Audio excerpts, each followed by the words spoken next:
Podcast. I'm Tosh Taylor. And I'm Jenna Morton, and we are thrilled to have a special guest with us today.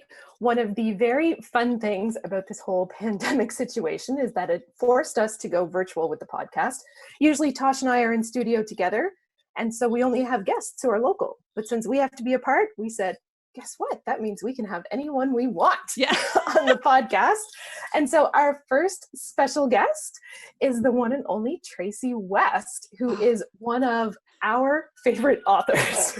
We have that makes me so happy. I'm so flattered to be your first virtual guest. That's great. This is so cool. We have talked about your books. How many episodes, Jenna? Oh my goodness. There's probably at least 5 different episodes we've talked about your books. Oh, that's great. Yeah, it's I think if I remember correctly, Tosh, I was the one who introduced them to you guys. Yep. And I feel like it was probably about 2 years ago now that I discovered them. I know it's been a little bit longer since you started writing this series and longer in general that you've been writing, but about 2 years ago, I found the first couple Dragon Masters books and we were hooked, and I hooked Tosh's family. I hooked every family I could because I think part of what fascinates me about your writing, Tracey, and Dragon Masters in particular, is that it fills this gap that was in the market. We had just been inundated with all these fabulous books for little kids. And then, you know, when you get to the older young adult category, there's lots of options and lots of authors I could think of. But in that in-between zone of like early reader who like really wants a story, I was finding it really hard to find something that was great. And then I found you. Oh, I'm so glad you did. And honestly, the reason why Dragon Masters is the way it is has more to do with Scholastic and the Scholastic Branches series there, which was created by Katie Carella, who had a background in education, and she knew there was a real need for chapter books that could transition kids into longer chapter books. And she and Deborah Dorfman at Scholastic, it was that idea of compelling story that they felt was missing from some other books for that age group. And so it was Deborah who called me up and said, you know, there are a lot of books about dragons out there, but there is nothing for this age group, this sort of 6 to 8 age group, that is a compelling fantasy that's exciting and page turning. You know, there's a lot of wonderful, funny, silly, clever dragon books for kids that age, but nothing really serious fantasy. And, you know, she said, well, what can you come up with? And I love fantasy and I love dragons. So that's kind of how it started. And then just my wheels started turning. I think what I love most about them is I am just as excited to read them as my daughters. They're really like the last one, the Time Dragon. We read that in a night. Like we were I was like, I don't want it to end. Let's just finish it. I want to know what's going to happen with Drake. And that's kind of how we've gone through every single one of these series or books in the series. They've just been so great. But I mean, we'll talk a lot about Dragon Masters today, but these are not the only books you write. You have written over 200 books, right? It's closer to 400 now, I think. But I've been writing books for around 25 years, probably a little longer than that. I stopped counting a while ago. So you can write a lot of books in 25 years. Yeah, absolutely. Or some of us write none in 25 years. Well, it's my passion, and it's what I knew I wanted to do from a very young age. So I just stayed focused on that goal and began writing, in my early 20s. So I'd love to know a little bit more about that realization that this was what you wanted to do and how it came about.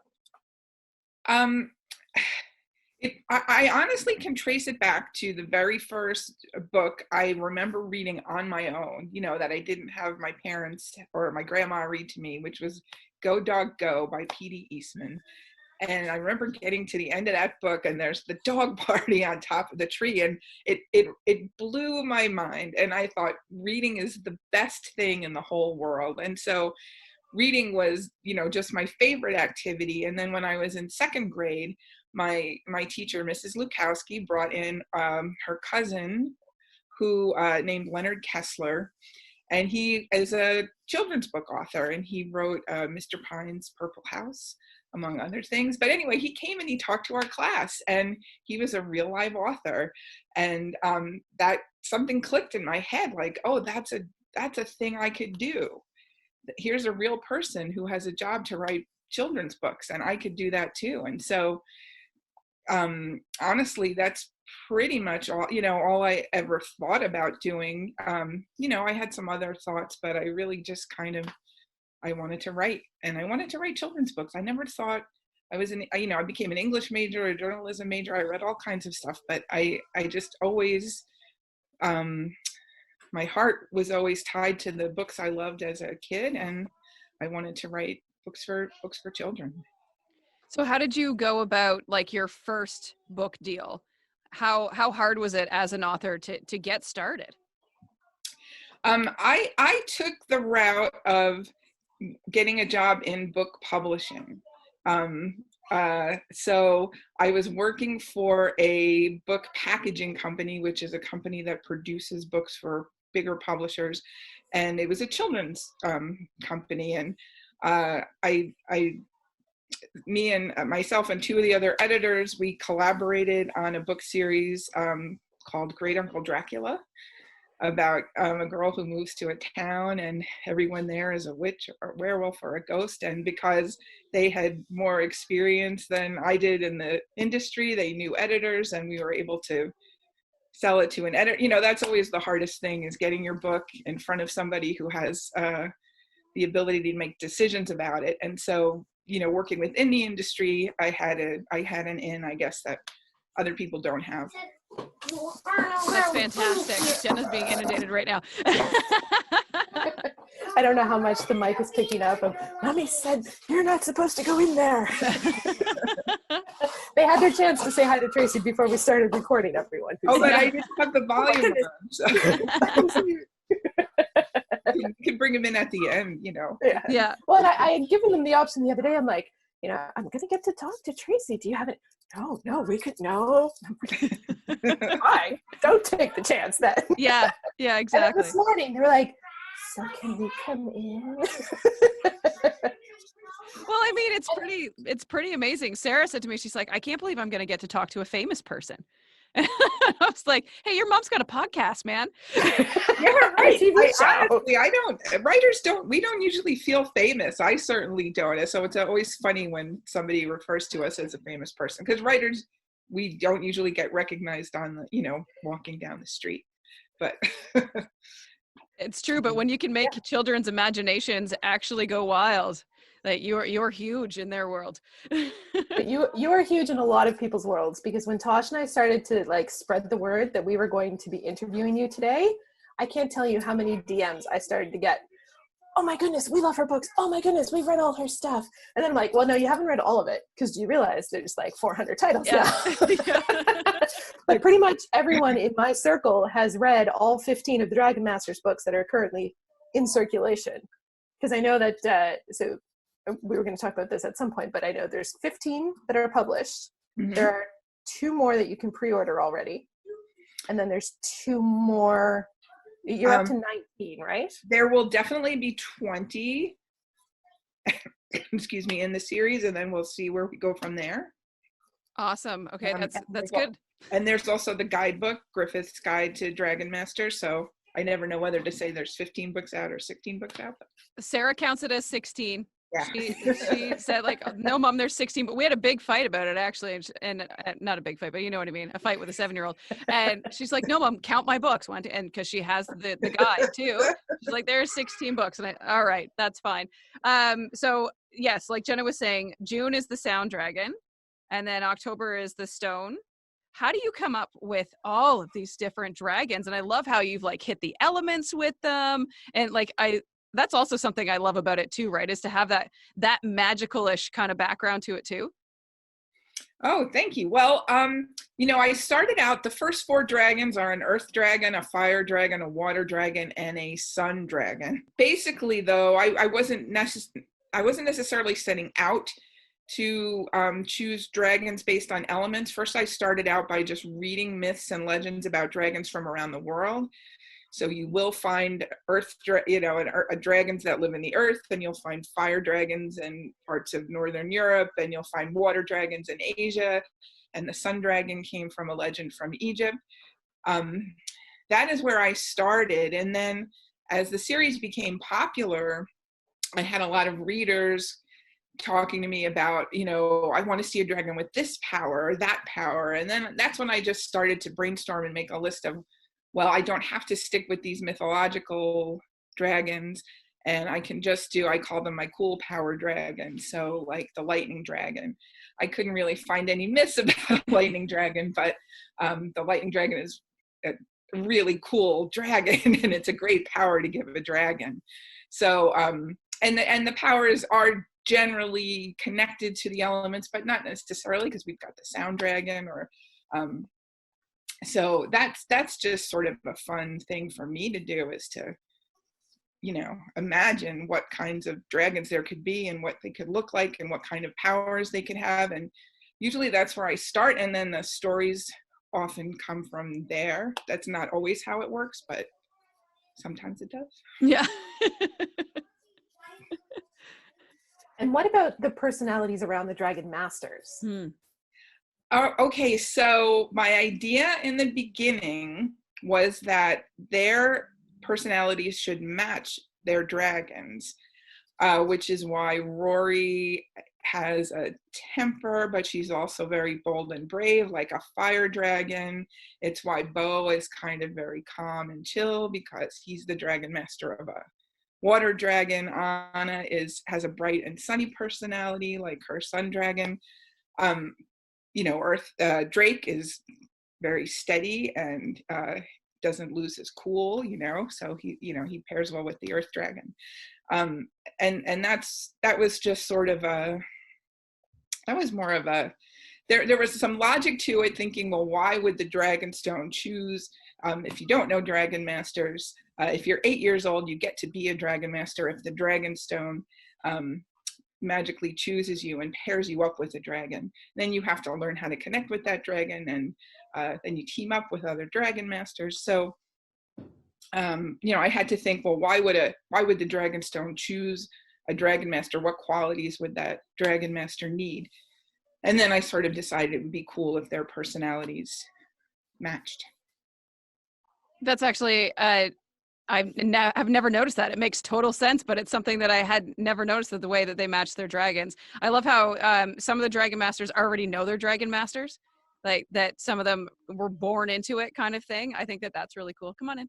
Well, I had to think too, the Dragon Masters world is sort of a big world, because the main story takes place in the kingdom of Bracken, but because one of the dragons can sort of transport them anywhere in the world, we sort of get to see dragons from all over the place. And I thought, well, maybe not every place handles or deals with their dragon masters the same way that Griffith the Wizard does in Bracken, and so it's different everywhere you go.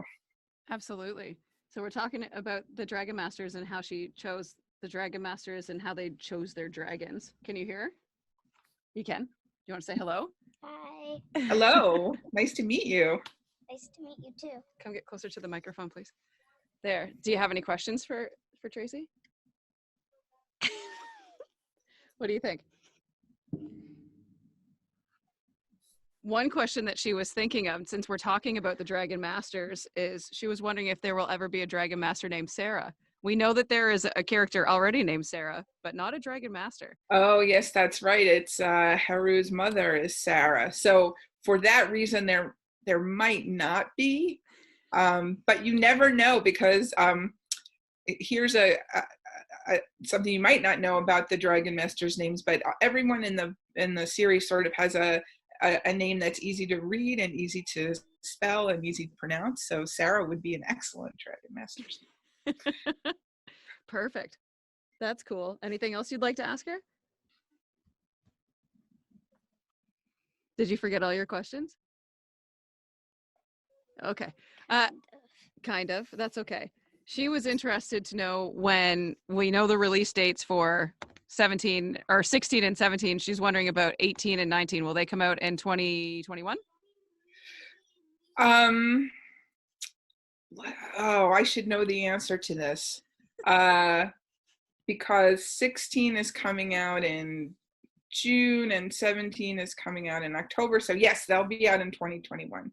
Usually there's like a winter, it depends on how many books come out a year, but probably winter of 2021 and spring of 2021. Okay, perfect. We'll make sure to put those on the list. And then you were kind of wondering if there could be a teaser for what kind of dragon is going to be number 19, right? Yeah. Yeah, so what I will tell you is that in book 17, which is Fortress of the Stone Dragon, the Dragon Masters learn that they need to find 3 special dragons. And so the 3 dragons they need to find are a lava dragon, a sea dragon, and a wind dragon. Whoa. And so books 18, 19, and 20 will meet those 3 dragons. That is exciting. That's a good scoop. Yeah, that is a good scoop. I'm excited. And I love your shirt, Sarah. I see you've got your Pokemon shirt on. Oh, that's a great. Oh, I didn't notice. That's fantastic. No, I had a lot of fun writing Pokemon books in the 2000s. I wrote quite a lot. A lot of those 400 books are Pokemon books, and that was a really fun time. We better look for those, shouldn't we? Yeah. I know we've found a few at the library because I think those aren't still in circulation, if I'm correct.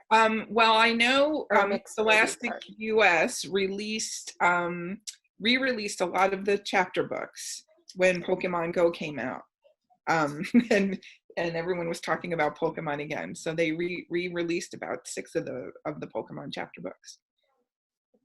And speaking of that, so, of those, that 400, we focused a lot on Dragon Masters because that's the ones that Tosh and I have read.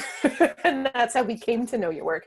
But in reading them, I then realized my kids had brought home and we had picked up at the library some of your Pokemon books and some of the other titles. You've worked on a lot of series books like that. Well, one of the reasons I'm able to work as a writer full-time, or I have been able to work as a writer full-time for 25 plus years, is that I do a lot of what's called licensed publishing. So when publishers buy licenses to cartoons like Pokemon, or so I've written a lot of those kinds of books, and that's a lot of fun for someone like me who loves animation and loved cartoons as a kid almost as much as I love books. So I do a lot of writing for Lego Ninjago, and I just did some books for She-Ra and the Princesses of Power, the new Netflix series. So that's always a lot of fun. The She-Ra one is on my list to buy. I love the reboot of the series. It's so good. You write so many books. How long does it take you to put out one of these kids' books? It depends on the book. I say that a Dragon Masters book for me is about 3 months from beginning to end, from the idea stage to I write a chapter outline, and then usually I write 4 or 5, maybe more drafts of each book, and that whole process takes about 3 months. And then even when I'm done writing, I work with the editor and the artist when the art comes in, because we have so many wonderful illustrators on Dragon Masters. I really need to mention that because they help tell the story and they do an amazing job. And we work to make sure that the art matches the text, and I have to make sure I describe the settings clearly and the characters and what everybody's wearing and what everything looks like. You're right. The illustrations for that series are incredible. And it definitely is part of what helped draw our family into it, because we were in that stage, especially with our kids. So right now they're 8, 7, and 7. And so, when we started reading, it was more like, 5, 5, and 6. And so to have those images on every page really helped make that transition from little kid one-off books to moving into the series. And it's just that you gave credit to Branches and Scholastic. That whole concept is just amazing. I love it. Everything that comes out. Absolutely. That's the whole thought behind Branches, and it's really worked. It's really been successful. And in my case, it was a British artist named Graham Howells, who sort of he lives in the UK, where dragons are everywhere basically, and so he created the art for the first book, and he just really set the tone for the series, and it was wonderful. Yeah, he really does take everything that you've said and spin it into exactly what I would have assumed these people look like anyway. You know what I mean? Like, it's so nice when you imagine the way someone looks and they actually come out that way. Like, it must have been relieving, right? That's fantastic. I'm just staring at all of them in front of me now because Sarah brought every single one of her books down with her. I know, I saw that armload. It was so awesome. Yeah. And a lot of times what I do for the artist is I do a lot of research. So if a dragon is from a certain place in the world, I'll look at what is the dragon art from that region of the world look like? What do the statues look like? And so a lot of the dragon looks are based on dragons in this world, and then the artists just take them to a new place, and it's great. I love that. Can you tell us a little bit about how the popularity kind of happened with this? Like, when did you kind of realize this series was taking off a little differently and was becoming a thing? That's a good question. I guess I started writing in around 2014, which is funny because when I talk to first graders now, some of them were born when the first Dragon Masters book was born, and now they've got the whole series. But it wasn't until after I wrote the first 4 books, I guess nobody was really sure how it was doing, and I was told, okay, well, write just one. We could do one more. So let's write number 5, and that's why Song of the Poison Dragon is sort of a story. You can read it. It's a story unto itself. And then, all right, maybe 2 more. And then maybe it wasn't until books like 8 or 9 that it started hitting. I can't recall which book first started hitting like the USA Today bestseller list, and then recently, Future of the Time Dragon made the New York. The series appeared on the New York Times bestseller list because they sort of count up all of the books in the series at once, but it was sort of Future of the Time Dragon that pushed that over the edge. So I'm still processing that. Amazing. It's hard. You don't really get a sense until I'm home and I write books, and that's what I do. So it's sort of a little surreal when you start getting that news. We can say they blew up. That's an understatement. You were showing us before we started that you even have like a stuffed version of Worm, the Earth Dragon. Do you have all of them? And are they available? No, actually, I have to say, I had a fabric artist make this for me. Nice. So that I could bring it to when I do school visits or book fairs. It just helps connect with kids because authors are scary, but stuffed dragons aren't. Yeah. But we've had a lot of requests people always ask, where can I get a worm? And, maybe someday. Someday, exactly. Would you say if you had to pick a dragon and a dragon master, would Drake and Worm be your favorite? Oh, do I have to pick matching ones?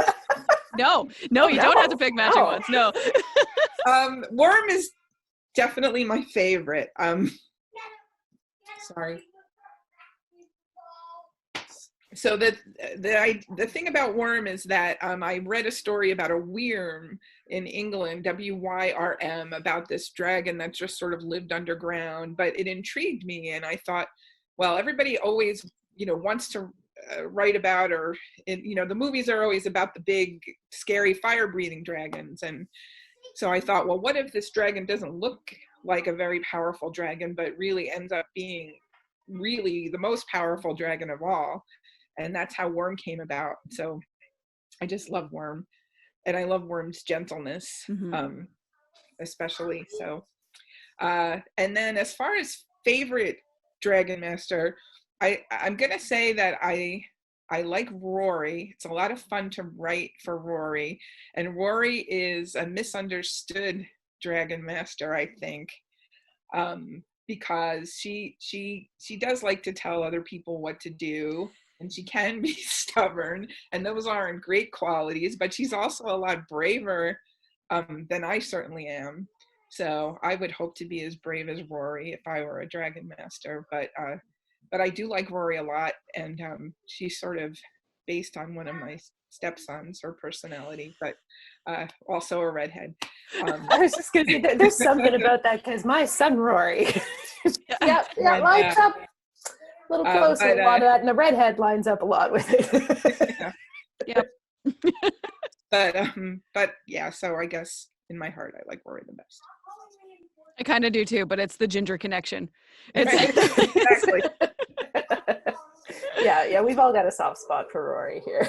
Yeah, absolutely. So, Tracey, before we let you go, how about you tell people how they can follow you or get more information on all of the books that you're writing, not just the Dragon Master series? Okay, sure. So I have, there are so many ways to connect with authors. I have found for some reason that my Facebook page, which is, you can find me on Facebook at author Tracey West, and that's a Tracey with an EY, is where I connect most with parents and teachers and librarians. And I do I've been doing, since the world has changed, I've been doing a lot more Facebook Live videos. And I'm always trying to do something fun there, and I do a lot of giveaways there. You can find me on Twitter at Tracey West Books, and Instagram, which is just a really old handle, Tracey West 8628. And I'm working on setting up a YouTube channel because I recently was able to do sort of some book teasers that a teacher or a parent could use to introduce each of the books to a reader. So those are going to go up soon. Oh, I love that. That's fantastic. Yes, we'll be watching for that for sure, and sharing that with everyone. And you've been doing some really great, what I love is the writing prompts you've been doing the past little while on your Facebook page and Instagram. Oh, I'm so glad to hear that. I think like most authors, we want to offer some kind of help to parents who are at home with their kids. And I know they're getting a lot of online activities from schools, but not everybody is. And so everybody's responding with read alouds. And I just got the idea to do writing prompts because, when I talk to kids in schools, they're always asking me, how do I come up with an idea for a story? And so I've just been doing some story starters, which has been a fun exercise for me and has been giving me some ideas too. So yeah, I can imagine it's a great way for you to roll with it as well. Yeah. Yeah. Yeah. We love them. We do them as what we call pass around stories. So we'll say the first sentence and then each person has to add a line to the story. Oh, that's so much fun. Did you fix it? Did you fix it? No, it's not fixed yet, but we were showing Tracey your Dragon Master. So yeah, I think we're going to have to wrap it up there as I'm quickly adding people to my studio here. Our time is running out. It's so nice to see everybody. You say hi. Hi. Hi there. This is Alistair and Hi. Honora, I think is this dragon? Cinder. Cinder. I'm sorry. Cinder. Oh, that's a At double great trouble. name for a dragon. Cinder. What kind of powers does Cinder have? Ooh, yeah, what kind of powers does Cinder have?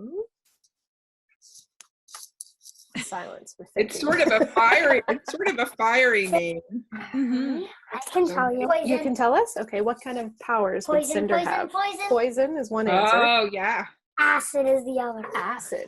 Poison. Well, you know what? Back here today. It's a green dragon, kind of like the Hydra and Dragon Masters, and she's a poison dragon, so Yeah, the maybe they're four-headed related.